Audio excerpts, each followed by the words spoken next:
Lagi bila bercakap tentang memastikan masa depan Malaysia ini kalis cabaran, antaranya memerlukan juga ahli politik, kerajaan yang bersifat dia mampu terus terang, dia accountable kepada rakyat. Maksudnya kalau daripada peringkat awal mereka fikir dana harus diberikan secara secukupnya supaya rakyat tidak terdesak untuk mengeluarkan simpanan. Dia kena kata jangan cari jalan pintas. Nak populis dekat-dekat pilihan raya, okey, sila keluarkan. Dia tak menyelesaikan masalah utama rakyat tak cukup gaji, tak cukup dana. Jadi boleh saja menurunkan lebih kalau benar-benarlah membantu. Kedua, dari segi pengenalan gaji. Gaji minima semata-mata 1,500 tidak mewarnai keperluan gaji yang bermaruah, gaji yang bermakna, dan ini disusuli dengan pengenalan akta yang mampu untuk menyasar golongan pekerja gig, golongan yang bekerja sebagai kontraktor independen. Ini memerlukan, sebagaimana Raf sebut systemic change, dan saya tak nampak itu ditawarkan. Sedangkan mereka tahu syarikat-syarikat gig contohnya, ia merupakan hubungan master and servant. Jadi kalau kita nak pergi ke depan, dan Malaysia can use laws untuk ke arah tersebut. Lebih-lebih lagi isu saya dengar Timbalan Menteri Kewangan cakap pasal GST. GST ni bagus untuk menangani ekonomi gelap. Yang saya minta, please cakap awal-awal, cakap terbuka, beri penjelasan, jangan serang hendap. Bila UMNO menang besar, lepas election, diperkenal balik GST. So, isunya, kita bercakap, pada saya antara yang hilang di Malaysia adalah kebertanggungjawaan. We have to be responsible. Kadang-kadang kita tak tahu semua penyelesaian, kita boleh belajar dari kesilapan, tapi kita kena berkomunikasi secara terus terang kepada rakyat, walaupun kurang garang lah macam apa ini soal oleh Tuan Syed ni, tapi that's lacking. Arti Malaysia tak ada bab tersebut untuk memastikan kita benar-benar memberi rakyat rasa you are a partner in this. Kita dalam pandemik, you are partners. Government doesn't know everything. Although government kadang-kadang kita dapat gaji yang kita dapat selamat, sedangkan rakyat tidak menghadapi pengalaman yang sama. Johor ni dah menang besar UMNO ni. 40 kursi? 40 40. Bila nak laksanakan akta anti lompat? Itu antara janji utama, dan saya fikir ini penting pasal segala tema utama dia stability. Jadi pada saya, even at the national, pada peringkat pusat, kita sedang desak supaya akta anti lompat diperkenalkan, sokongan undi rakyat dihormati. Jadi what's happening in Johor, YB Ledang? Saya tanya Menteri Besar yang baru. Yang saya dengar cium tangan SUK Setiausaha Kerajaan Negeri baru. So tidak dibawa. Tapi saya tak jawab direct lah. Itu merupakan antara manifesto. Saya ada hak untuk tidak jawab direct. Saya dah ingat tadi Nurizah boleh sentuh sikit tentang apa yang Saudara Fizi dah sebut. I think continuation daripada itu, what do you think about maknanya usaha-usaha untuk tambat hati lagi pengundi ini? Sebab sebenarnya dalam realiti pengundi, terutama kalau macam di kawasan saya itu, kawasan luar bandar, dia orang ni simple minded je. Dia tak boleh kompleks-kompleks sangat. Dia fikir abah sayang. Dia fikir orang bagi duit bantu dia buat motor, beli minyak. Dia fikir mudah-mudah saja. So, is it naratif kita ni nak sampaikan kepada mereka ni cara macam mana? Is it simple way like that ataupun ada ways? Antara cabaran utama yang saya fikir kita hadapi, bukan sahaja sebagai ahli politik, tapi dalam mana-mana bidang sekalipun adalah cabaran untuk berkomunikasi dengan bahasa yang mudah dan jelas.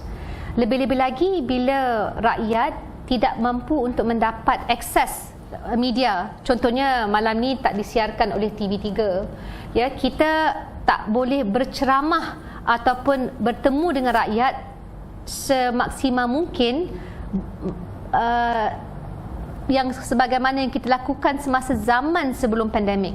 So kempen pandemik ni, oh my goodness, one of the toughest things I've ever done.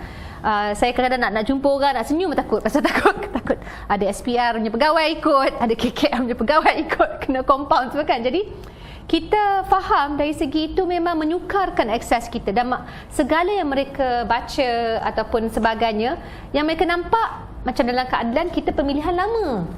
Jadi kita ada konflik menerusi langkah Sheraton. Jadi benda-benda yang membangkitkan kerisauan, yang membangkitkan rasa tak tak sedap hati. Jadi pada saya ini cabaran ni kita ambil bahawa message harus jelas. Product differentiation apa yang ditawarkan. Contohnya bila bercakap tentang gaji. Kita tak boleh bercakap tentang gaji minima sudah.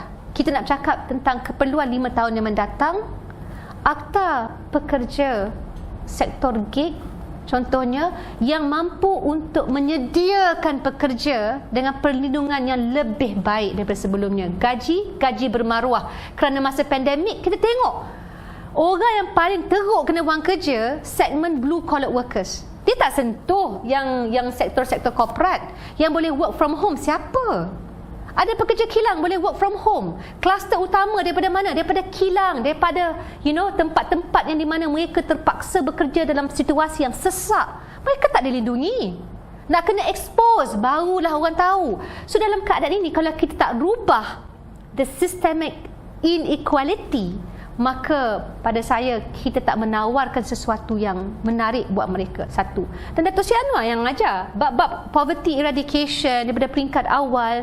Yang kedua, saya rasa bila bercakap tentang tadi lingkaran positif, bagaimana nak memastikan bahan mentah dapat diakses oleh rakyat dengan baik. Dan yang ketiga yang kita tak sebut sewajibnya, bagaimana pola cuaca yang ekstrim akan memberi kesan kepada golongan khususnya yang Tapi Menteri kata dia tak ada kesan kat Malaysia. Oh that's the problem. Kerana kita perlu menerima pakai. Ini adalah sesuatu yang menakutkan. Kerana semua dah tahu, semua dah nampak di Selangor berlaku, di Kelantan, Terengganu pada bulan yang tak pernah berlaku telah terjadi. Jadi bila diperkenalkan contohnya Akta Adaptasi Iklim, ia harus memikirkan dia ada kaitan dengan kemiskinan. Kerana orang yang berpendapatan rendah dia selalu tinggal di kawasan yang akan terdedah kepada cuaca, pola yang ekstrim. Jadi banjir akan lebih kerap berlaku. Jadi kalau tidak ada cara-cara bagi mengawal pembangunan tanpa mengambil kira rasuah yang berleluasa daripada pihak PBT, planning yang mampu untuk mengambil kira cara serapan air semasa hujan, maka kita menggagalkan usaha untuk menyelamatkan rakyat. Jadi benda ni bukan mudah.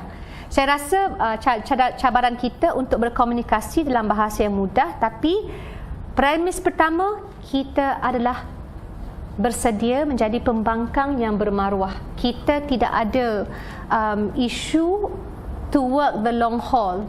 That is challenging, Tapi pada masa yang sama, kita menghormati peranan sebagai pembangkang itu adalah sesuatu yang merupakan penghormatan yang besar, dan kita mahu rakyat memberi kedokongan kerana tanpa pembangkang dan suara yang jelas bagi membantah dan melawan kesalahan kerajaan, tak mungkin perubahan dan segala dasar yang baik itu dapat dilaksanakan.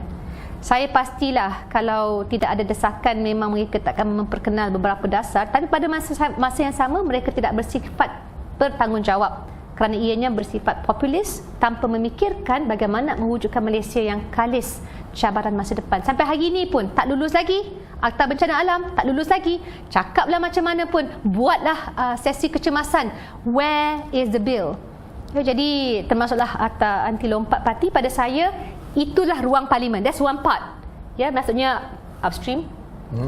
Tapi bab-bab lain harus juga diambil kira dan dipersiapkan. Tapi medan Dewan Rakyat yang satu ketika dahulu ditutup, tidak digunakan sebaik mungkin. Jadi it's a big challenge, but alhamdulillah, that's what life is for, kan? Kalau orang susah, rakyat susah, takkan kita tak boleh rasa susah. Kita kena take up the mantle and do whatever we can dalam setiap cara kita, dalam setiap ruang yang kita ada, insya-Allah. Okay.